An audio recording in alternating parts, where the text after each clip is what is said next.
రోజా cinema heroine Madhubala గుర్తుంది కదా, అచ్చం అలాగే ఉంటుంది సోనియా సింగ్. అందుకే అభిమానులంతా జూనియర్ మధుబాల అని పిలుస్తారు. ప్రస్తుతం ఈ పేరు సోషల్ మీడియాలో బాగా ట్రెండ్ అవుతుంది.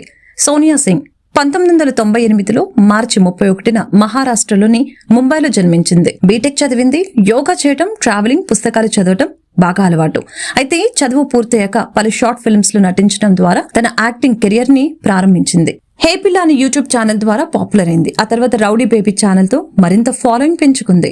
పెళ్లైన కొత్తలో new age girl friend, non Telugu girl friend, hide and seek, good news, ఓయ్ పద్మావతి, ఈ మాయ, పేరేమిటో, సాఫ్ట్వేర్ సావిత్రి వంటి షార్ట్ ఫిల్మ్స్, వెబ్ సిరీస్ లో నటించింది. పవన్ సిద్ధుతో కలిసి చేసిన షార్ట్ ఫిల్మ్స్, వెబ్ సిరీస్ బాగా పాపులర్ అయ్యాయని చెప్పొచ్చు. వీరిద్దరి జోడీకి సెపరేట్ ఫ్యాన్ బేస్ ఉంది. మొదట్లో యూట్యూబ్ లో షార్ట్ ఫిల్మ్స్ చేసే వారికి మాత్రమే తెలిసిన సోనియా సింగ్ తన క్యూట్ పర్ఫార్మెన్స్ తో తెలుగు రాష్ట్రాల్లో బాగా ఫేమస్ అయిపోయింది. యమలీల, ఆ తర్వాత సీరియల్ ద్వారా బుల్లితెరకు పరిచయమైంది. బుల్లితెర మీద సత్తా చాటిన సోనియా సింగ్ రీసెంట్ గా సాయి ధరమ్ తేజ నటించిన విరూపాక్ష సినిమాతో వెండితెర ఎంట్రీ ఇచ్చింది.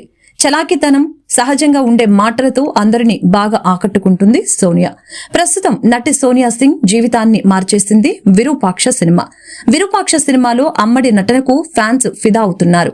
ముఖ్యంగా ఇంటర్వెల్ సీన్ లో సోనియా భయపెట్టిన తీరైతే అద్భుతమని చెప్పొచ్చు. ఈ సినిమాతో సోనియా దశ తిరిగిందని చెప్పుకోవచ్చు.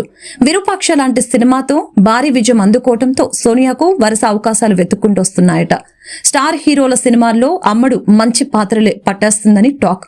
మరి ముందు ముందు ఈ చిన్నది ఏ రేంజ్ లో గుర్తింపు తెచ్చుకుంటుందో చూడాలి.